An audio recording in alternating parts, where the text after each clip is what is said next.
이미 우리가 알고 있는 대로 사도 베드로가 교회를 섬길 때에 교회는 큰 박해 중에 있었습니다. 특별히 이스라엘을 다스리던 로마, 주후 54년부터 68년까지 약 한 15년 동안 네로 황제가 로마를 지배하고 있었고, 네로 황제 때 기독교의 박해가 극에 달하였습니다.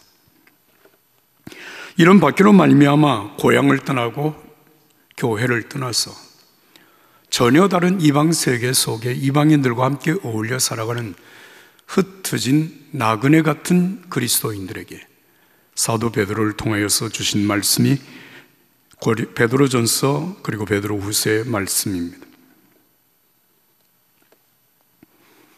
어떻게 살아야 될까? 여러분, 먼저 오늘 본문의 말씀 8절과 9절의 말씀을 함께 읽도록 하겠습니다. 베드로전서 3장 8절 9절입니다. 마지막으로 말하노니 너희가 다 마음을 같이하여 동정하며 형제를 사랑하며 불쌍히 여기며 겸손하며 악을 악으로 욕을 욕으로 갚지 말고 도리어 복을 빌라. 이를 위하여 너희가 부르심을 받았으니 이는 복을 이어받게 하려 하심이라. 할렐루야. 이 말씀을 메시지 성경 유진 피터슨은 이렇게 번역을 했습니다. 요약해서 말합니다. 친절하고 인정 많고 사랑하고 자비로우며 겸손한 사람이 되십시오. 이것은 여러분 모두에게 해당하는 사항이니 한 사람도 빠짐없이 그렇게 사십시오. 안갚음이나 냉소적으로 비꼬는 말을 하지 마십시오. 오히려 축복해 주십시오. 축복이야말로 여러분이 할 일입니다. 그러면 여러분은 복덩어리가 되어 여러분도 복을 받게 될 것입니다. 여러분, 제가 지금 현대어로 번역한 메시지 성경을 읽어드렸는데 여러분, 이 말씀을 이해하지 못하는 사람이 있습니까? 우린 다 이해할 수 있는 말입니다. 그러나 이 말씀대로 산다고 하는 것은 사실은 그렇게 쉬운 일은 아닙니다. 여러분, 나에게 잘해주는 사람, 그 사람을 우리가 존중히 여기고 그 사람을 축복하는 일은 할 수 있는 일이지만 나를 힘들게 하고 어렵게 하는 사람을 축복한다? 이게 사실 그렇게 마음이 쉽게 내키지 않는 일이죠. 그러나 구원받은 하나님의 사람들은 나를 핍박하고 나를 욕하고 나를 힘들게 하는 사람을 향하여서도 축복할 수 있고 또 축복해야 됩니다. 왜입니까? 오늘 성경은 말합니다.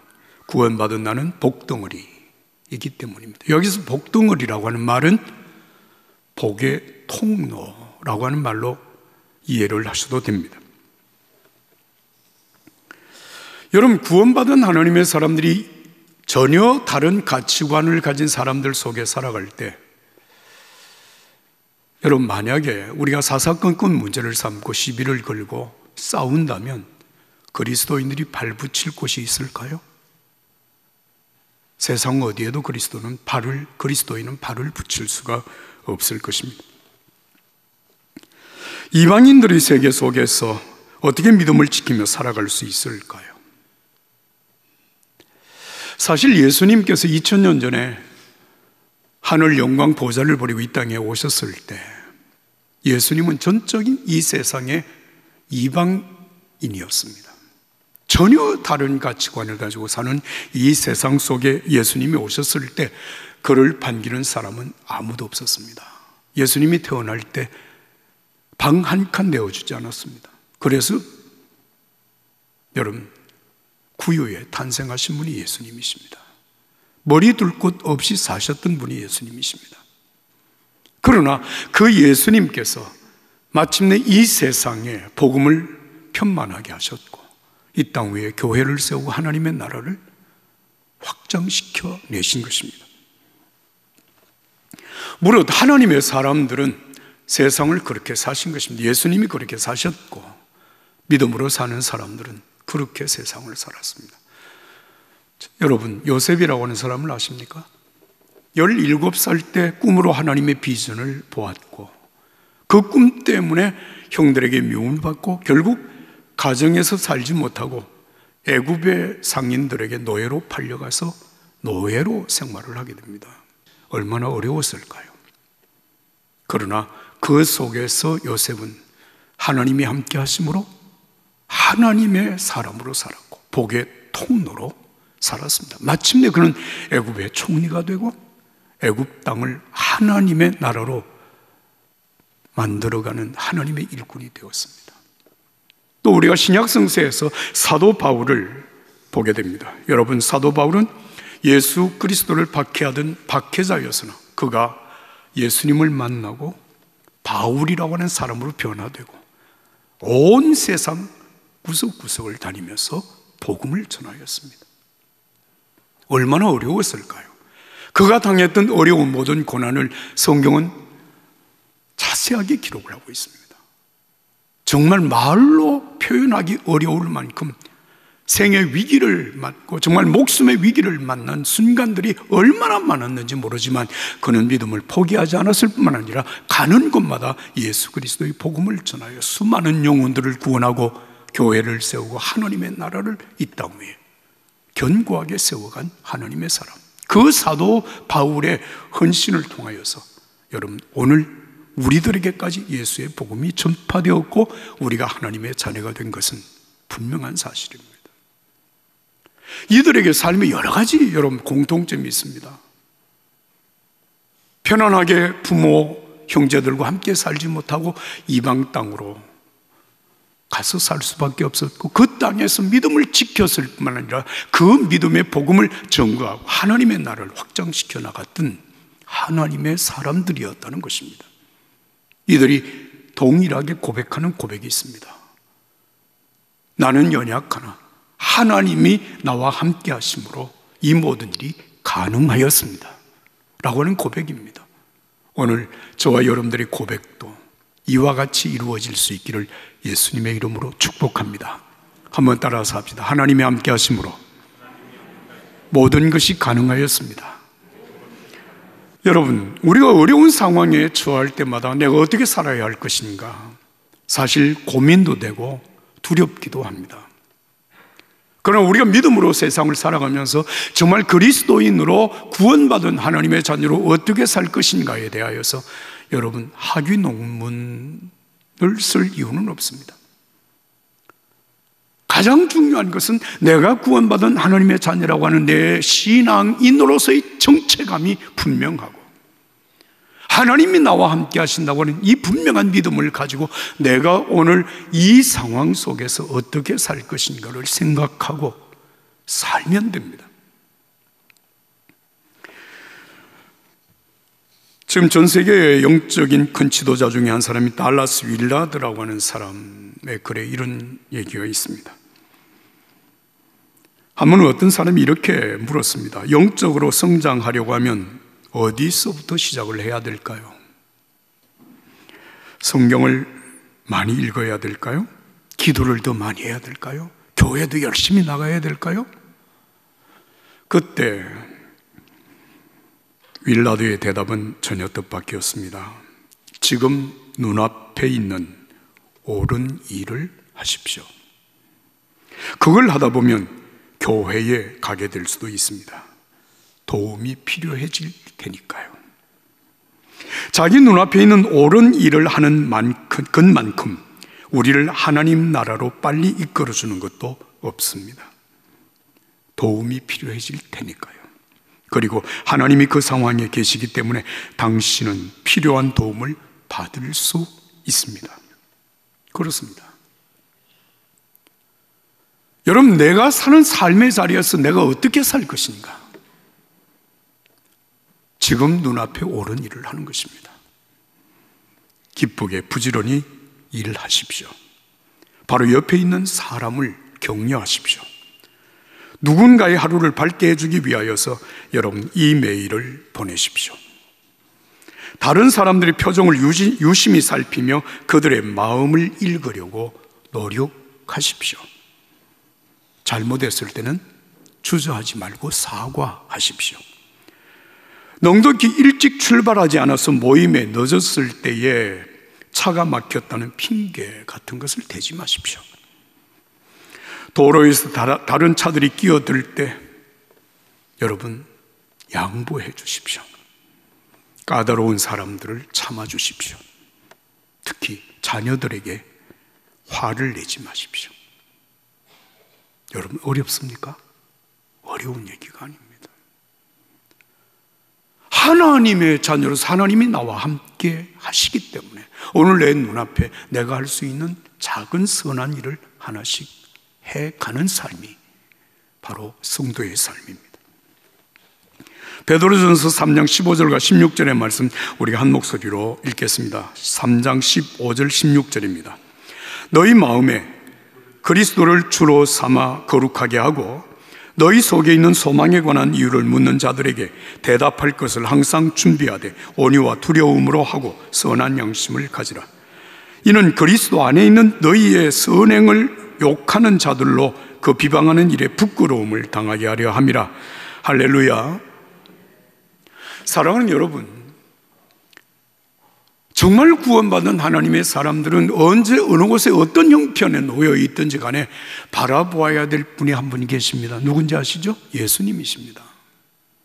히브리서 12장 2절에 믿음의 주여 또 온전케 하시는 이인 예수를 바라보자. 여러분, 내가 지금 어떤 위치에 있든지 간에 우리는 늘 예수님을 바라보아야 합니다. 예수님이라면 어떻게 하실까? 지금 나와 함께 하시는 예수님께서 나에게 무엇을 말씀하실까? 여러분, 예수님을 바라볼 수 있다면 우리는 어떤 상황도 이겨낼 수 있습니다. 그럼 여러분, 우리가 당면하고 있는 어떤 어려운 것도 십자가의 고난받으신 예수님의 고난과는 좋게 비교할 수가 없습니다. 제가 이렇게 말씀드리면 여러분들의 마음속에 목사님, 어떻게 우리를 예수님과 비교할 수 있겠습니까? 이런 생각을 할 수 있습니다. 그렇습니다. 예수님은 전능하신 하나님의 아들로서 십자가도 능히 고난을 이겨낼 수 있었지만 나같이 연약하고 나같이 부족하고 나같이 허물 많은 인간이 어떻게 이 고난을 이겨낼 수 있습니까? 여러분 그렇게 생각하시죠? 그러나 여러분, 이 땅에 오신 2000년 전의 예수님을 분명하게 바라보십시오. 예수님이 이 땅에 오실 때 전능하신 하나님의 아들로 여러분 완전 무장하고 이 땅에 대단한 장군으로 왕으로 오시지 않았습니다. 어린 아기 예수님으로 마구간 말구유에 태어나셨다고 하는 사실 여러분 아십니까? 33년 동안 짧은 생애를 사시는 동안에 예수님은 그 엄청난 권세와 능력을 악인들 앞에서 한 번도 행하신 적이 없습니다. 우리와 똑같은 연약한 육신을 가지고 이 땅에 오셔서 그 상황 속에서 하나님의 아들로서의 정체성을 잃지 아니하고 끝까지 하나님의 아들로 사셨고요, 십자가를 지심으로 마침내 이 땅의 구원의 역사를 이루어내시고 여러분 오늘 온 땅에 구원의 복음이 전파되게 하신 분이 예수님이십니다. 그래서 오늘 성경은 말하면 15절에 너희 마음에 그리스도를 주로 삼아 거룩하게 하고, 사랑하는 여러분, 예수님을 우리가 주님으로 믿는 것이 바로 우리를 거룩하게 하는 것입니다.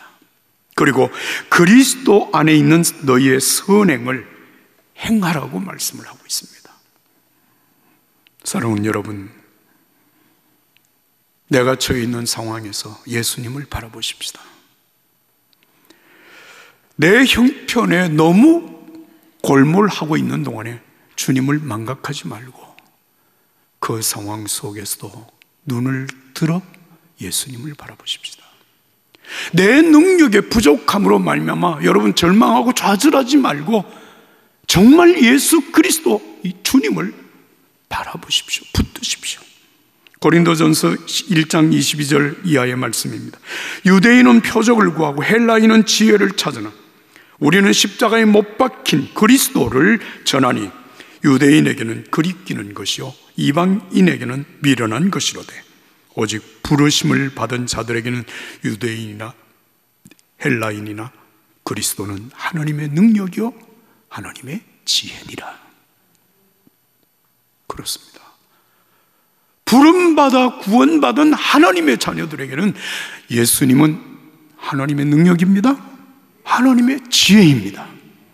그 예수님이 우리와 함께 하심으로 우리는 어떤 상황 속에서도 여러분 믿음으로 하나님의 자녀로 살아갈 수 있습니다. 오늘 8절 이하의 말씀 여러분 잘 보십시오. 우리에게 몇 가지 중요한 명령을 하고 있습니다. 사람들을 동정하십시오. 형제를 사랑하십시오. 사람들을 불쌍히 여기십시오. 그리고 겸손하십시오. 악한 자에게 복을 빌어 주십시오. 선을 행하십시오. 선한 양심을 가지십시오. 거룩한 태도를 가지십시오. 사랑하는 여러분, 내 의지로 내 힘으로 할 수 없습니다. 그러나 나와 함께 하시는 예수님, 그 예수님의 은혜로, 능력으로, 그 지혜로 살아갈 수 있습니다. 왜입니까? 내가 복덩어리이기 때문입니다. 내가 복덩어리입니다. 내가 복의 통로이기 때문입니다. 더그 페지시라고 하는 사람이 여전히 믿을 만한 기독교라고 하는 책을 썼습니다. 이 책에 있는 내용을 제가 여러분들에게 잠깐 읽어드리겠습니다. 온갖 사람들로 가득한 커피숍에 앉아 나는 글을 쓰고 있다. 그 중에는 갓난 아이를 데리고 나온 엄마도 보인다. 몇 분 전에 3살 배기 남자아이가 엄마와 함께 커피숍으로 들어왔다. 그 아이의 관심은 온통 갓난 아기에게로 쏠려서 갓난 아기가 누워있는 소파로 다가가 몰래 그 아기를 만지려고 하였다. 재빨리 따라간 아이의 엄마가 말한다. 아기 엄마에게 여쭤봐야지 아기를 만져도 괜찮은지 말이야. 엄마는 계속 저지했지만 아이는 엄마의 말에 귀를 기울이지 않았다. 갓난 아이의 엄마가 3살 배기 남자에게 이렇게 말을 했다. 그래, 괜찮아, 괜찮아, 만져봐, 만져봐. 마침내 아이의 작은 손이 갓난 아이에게 닿았다. 그 아이는 부드럽게 아기의 곱고 부드러운 머리를 쓰다듬었다. 그 아이는 기뻐 어쩔 줄을 몰라 했다. 킥킥 웃음을 터뜨렸고 감동으로 몸을 떨었다. 그 아이는 갓난 아이에게서 생명의 진수를 보았다. 아이의 흥미를 끈 것은 부드러움이 아니었다. 그 아이가 원한 것은 아기 그 자체였다. 그 작은 남자 아이도 갓난 아이가 존귀한 존재라고 하는 사실을 알았다. 갓난 아이는 하나님의 생명으로 가득한 신기한 존재였다. 작은 남자아이는 자신이 만지고 있는 갓난 아이가 자신과는 다른 분리된 존재라는 사실을 알지 못한다. 그가 아는 것은 자신과 그 갓난 아이가 서로 닿아야 하고 갓난 아이와 관계를 맺고 싶어하는 그의 욕구는 그의 기질의 일부이다. 그것은 우리 모두가 가진 기질의 일부이기도 하다. 우리는 관계를 위하여 사랑하고 또 사랑받기 위해 창조되었다. 우리는 서로와 또한 하나님과 협력하여 조화를 이루어 살도록 창조되었다. 처음부터 그래왔다. 여러분, 어린 아이들이 왜 어린 아이를 좋아할까요? 우린 사실 낯선 사람에 대하여서 상당히 경계심을 갖는 습관이 있습니다. 그러나 그 사람 속에 있는 생명의 신비, 그 사람 속에 있는 구원, 그 구원의 가능성, 비록 깨어지기는 했지만 하나님의 거룩한 형상대로 지원받은 인간의 가치를 우리가 알게 된다면 여러분, 그 사람을 굳이 경계해야 될 이유가 있을까요? 여러분, 복덩어리, 복의 통로인 우리를 통하여서 사람들 속에 잠재되어져 있는 구원의 가능성이 밝혀지고 생명의 신비가 되살아난다고 하는 사실을 아시나요? 내가 바로 복의 통로이기 때문에 그렇습니다. 또 한 가지 중요한 사실은, 여러분, 사람들은 지속적인 사랑으로 인하여서 변화된다고 하는 사실 때문입니다. 지속적인 사랑입니다. 이번엔 갓난아이와 엄마와의 관계 속에서 일어난 이야기가 있습니다. 잔 오토버그라고 하는 목사님이 관계훈련이라고 하는 책에서 쓴 이야기 제가 읽어드리겠습니다. 아기가 울면 부모는 달래준다. 이것이 인간의 삶의 이치이다. 연약함은 친밀함을 일으킨다. 우리 아이들이 울 때면 아내는 항상 두 가지 표현을 번갈아 사용했다. 우리 아가, 알아, 내가 알아. 엄마들은 모를 때도 안다고 말을 한다. 이것이 아이들이 자신이 가치 있는 존재라는 걸 깨닫기 시작하는 출발점이다. 자신보다 훨씬 크고 강하고 지혜로운 누군가가 너를 계속 보고 있어. 너의 불편이나 고통, 배고픔을 알고 신경 쓰고 있어. 내가 해결해 줄게라고 말을 한다. 그런 말을 들을 때마다 자신이 중요한 존재라는 인식이 삭튼다. 너는 주목받을 만한 가치 있는 존재야. 너는 작고 약하지만 정말 소중한 존재야. 너를 이해하고 너를 편하게 해줄 수만 있다면 엄마는 하나도 힘들지 않아. 약할 때 우리를 아끼고 신경 써주는 누군가에게 끌린다. 그러면 그 사람이 괜찮을 거라고 달래주고 도와준다. 작은 아이가 달래주는 말을 들으면, 여러분, 이 말이 굉장히 중요합니다. 뇌 구조 자체가 변한다.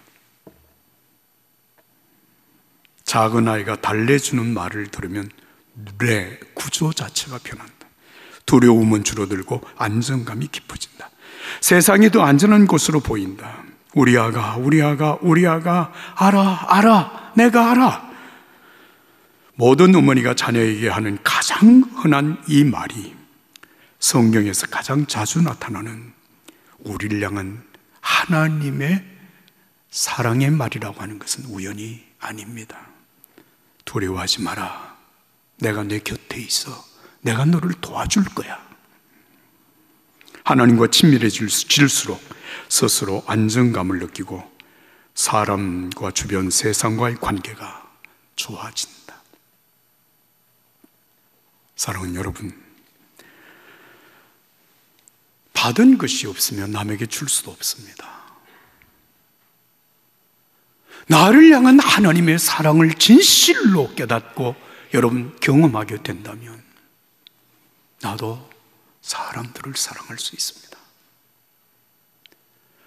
연약하고 허물이 많아 하나님 앞에 끊임없이 넘어지고 쓰러지고 죄짓고 하나님을 실망시키는 우리 자신에 대하여서 하나님은 한 번도 실망하지 않으시고 나를 포기하지 아니하시고 나를 안아주시고 용서하시고 사랑해 주시고 붙들어 주신, 도와주신 그 사랑 때문에 오늘 제가 여러분들 앞에 있습니다. 여러분들이 오늘 여기에 있습니다. 이것이 우리를 향한 하나님의 사랑입니다. 예수님을 통해서 깨닫게 하신 하나님의 극진한 사랑입니다. 그 사랑의 넓이와 길이와 높이와 여러분 깊이를 알게 되면, 누리게 되면 누구든 사랑할 수 있고 축복할 수 있습니다. 예수님 안에서 저와 여러분들은 복덩어리, 하나님의 자녀, 축복의 통로입니다. 다른 사람들에게 축복의 통로가 되어 살아가는 그 삶이 바로 우리 모두가 복을 이어가는 삶을 살게 되는 것입니다. 이 은혜가 여러분들에게 함께 하기를 예수님의 이름으로 축복합니다.